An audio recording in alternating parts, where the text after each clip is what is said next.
महाराष्ट्रातल्या बहुतेक सगळ्या विरोधी पक्षांच्या वतीने मी आपणा मुंबईच्या सगळ्या पत्रकारांचे मीडियाचे स्वागत करतो।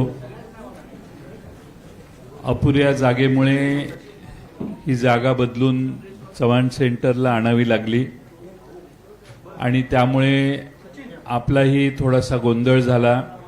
पुढच्या वेळी असा गोंधळ होणार नाही याची काळजी घेतली जाईल। आपल्याला जर कोणाला नाही बऱ्याच लोकांना त्रास झाला असेल तर याच्याबद्दल आम्ही दिलगिरी व्यक्त करतो। आम्ही सर्व विरोधी पक्ष महाराष्ट्रातले काल चीफ इलेक्शन कमिशन महाराष्ट्राचे जे आहेत त्यांना भेटायला गेलेलो। त्यांना आम्ही एक निवेदन दिलं आणि निवेदनात त्यांना आम्ही महाराष्ट्रातल्या ज्या मतदार याद्या आहेत त्याच्यातल्या अनंत चुका दाखवल्या। अनंत चुका दाखवल्यानंतर त्या ठिकाणी सीओ यांनी आम्हाला असं आश्वासित केलं की केंद्रीय निवडणूक आयोगाला तुमचं हे सगळं म्हणणं आम्ही पाठवतो। या याद्या दुरुस्त करण्यासाठी आम्ही लवकरात लवकर सुरुवात करू। दुसऱ्या बाजूने महाराष्ट्र निवडणूक आयोग जो आहे, राज्य निवडणूक आयोग, त्यांच्या काही जबाबदाऱ्या आहेत असं त्यांनी सुचवल्यामुळं आज त्यांचे प्रश्न आणि दोघांचे प्रश्न मिळून आज आम्ही त्यांची भेट घेतली। कालच्याप्रमाणे सर्वच विरोधी पक्ष नेते त्या ठिकाणी गेले।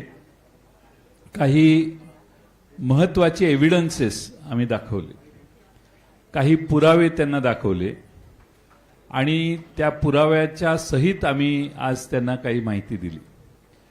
या पुराव्याच्या बरोबरच आम्ही त्यांना पत्रही दिलेलं आहे।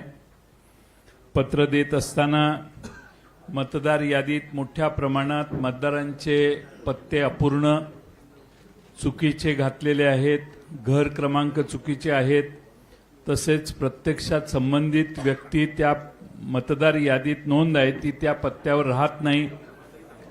मी काही उदाहरणं त्यांना दिली। त्यामध्ये मुरबाडमध्ये जे मतदार आहे मुरबाड मतदारसंघामध्ये, त्या मुरबाड मतदारसंघामध्ये बूथ क्रमांक 8 मध्ये 400 मतदारांचं एक घर आहे। 400 मतदार आहेत की ज्यांच्या घरासमोर फक्त डॅश आहे, म्हणजे घर नंबर डॅश आहे। बडनेरा विधानसभा मतदारसंघ बूथ नंबर 211 वरती 450 मतदारांचं घर क्रमांक 0 लिहिलेलं आहे। कामठी विधानसभामध्ये देखील 867 मतदारांचं घर निरंक आहे, घर नंबरच नाही। बऱ्याच ठिकाणी दुबार मतदार नोंदवण्यात आलेले आहेत, म्हणजे एका व्यक्तीला 8-8, 5-5, 4-4 वेळा मतदानाचा हक्क दिलेला आहे। एपिक नंबर एकच असतो अशी आजपर्यंत आपल्या सगळ्यांची खात्री होती, पण मतदार याद्यामध्ये अनेक वेगळ्या एपिक नंबरची माणसं आम्ही त्यांना निदर्शनाला आणून दिली। त्यामुळं नालासोपारा मतदारसंघामध्ये सुषमा गुप्ता या महिलेचं नाव वेगळ्या एपिक आयडी सह 6 वेळा नोंदवलेलं आहे आणि आपणच 12 ऑगस्टला विविध न्यूज चॅनेलने माध्यमांमध्ये पुराव्यासह हे दाखवलं। 12 ऑगस्टला आपण दाखवलं। दुपारी 3 वाजता आमच्या पक्षाने, आमच्या कार्यकर्त्यांनी तपासलं तर आपण म्हणता ती वस्तुस्थिती याच्यात होती मतदार यादीत ऑनलाईन, आणि 6 वाजता मात्र ती सगळी नावं या बाईंची, म्हणजे या श्रीमती गुप्ता जे आहेत त्यांचं नाव हे त्या ठिकाणाहून काढण्यात आलं। आमचा प्रश्न हा आहे की आपण न्यूज चॅनेलच्या मार्फत एक बातमी दाखवता, दुपारी 3 वाजता या महिलेचे फोटो आणि एव्हिडन्स तुम्ही टेलिव्हिजनवर दाखवता, सकाळी दुपारी 3ला ती नावं असतात, 6ला ती नावं जातात। आमचा प्रश्न आम्ही निवडणूक आयोगाला विचारलेला आहे की ही नावं कोणी काढली। कुणी त्यावर तक्रार केली, तक्रार कधी करण्यात आली आणि कुणी स्थळ पाहणी केली आणि हे फोटो एकाच महिलेचे आहेत याचं व्हेरिफिकेशन करण्याच्या कुणी नावं काढली. आमचा दावा असा आहे आणि आमचा समज व्हायला लागलेला आहे की राज्य निवडणूक आयोग किंवा केंद्रीय निवडणूक आयोगाचा सर्व्हर हा महाराष्ट्रात दुसरा कोणीतरी चालवतो असा आमचा आता अनुभव व्हायला लागलेला आहे आणि दुसरा कोणीतरी परस्पर या मतदार याद्यांमध्ये नावं घालतो, मतदार याद्या उघड झाल्या की नावं काढतो.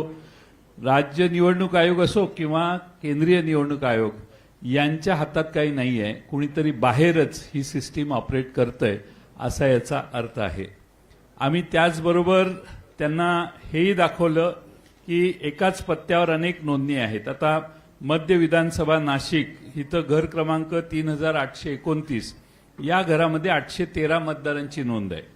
पुणे कॅन्टोन्मेंट मतदारसंघात बूथ क्रमांक 30 मध्ये घर क्रमांक 226 या घरात 869 मतदारांची नोंद आहे. आणि सगळ्यात महत्वाचं म्हणजे दर तासाला मतदार यादी जाहीर होते. किती पुरुषांनी मतदान केलं, किती महिलांनी मतदान केलं हे दर तासाला जाहीर होतं. विधानसभेला या सिस्टीम पूर्ण मोडण्यात आल्या आणि संध्याकाळी 5 नंतर कुणी किती मतदान केलं हे कधीच जाहीर करण्यात आलं नाही. एकदम दुसऱ्या तिसऱ्या दिवशी फायनल टॅली जाहीर करण्यात आली. हे पारदर्शकतेच्या प्रक्रियेच्या विरोधात आहे. आणि आम्ही विधानसभेला ज्या मतदार याद्या पाहिल्या, ज्या मतदान याद्यांनी हा निकाल आला, त्याच मतदार याद्या जर स्थानिक स्वराज्य संस्थात वापरल्या जाणार असतील तर हा प्रचंड घोळ तसाच पुढे चालू राहतोय. आणि म्हणून आम्ही राज्य निवडणूक आयोगाला आणि केंद्रीय निवडणूक आयोगाचे प्रतिनिधी सीओ यांना मागणी केली की या मतदार याद्या दुरुस्त केल्या पाहिजेत. ताबडतोबीने त्या दुरुस्त करा. तुम्ही 3 दिवस 4 दिवस वाढवून मुदत हे चालणार नाही. किमान या मतदार याद्या पूर्ण तपासा. जे ज्या घरात राहत नाहीत त्यांची नावं त्यातून काढून टाका. बोगस मतदान काढून टाका. एक आमदार परवाच जाहीरपणाने सांगितलं त्यांनी की 20,000 मतदार मला बाहेरून आणावे लागले, ते मी आणले आणि मग माझा विजय झाला. हे विरोधी पक्ष सत्तात असणारे आमदारच जाहीरपणाने सांगतायत. याची नोंद घ्या हे आम्ही त्यांना सांगितलं. मी आपल्या सर्वांचं स्वागत करतो आणि पुढं माननीय बाळासाहेब थोरात साहेब काँग्रेस पक्षाचे ज्येष्ठ नेते यांना विनंती करतो की त्यांनी या ठिकाणी त्यांचं मनोगत व्यक्त करावं.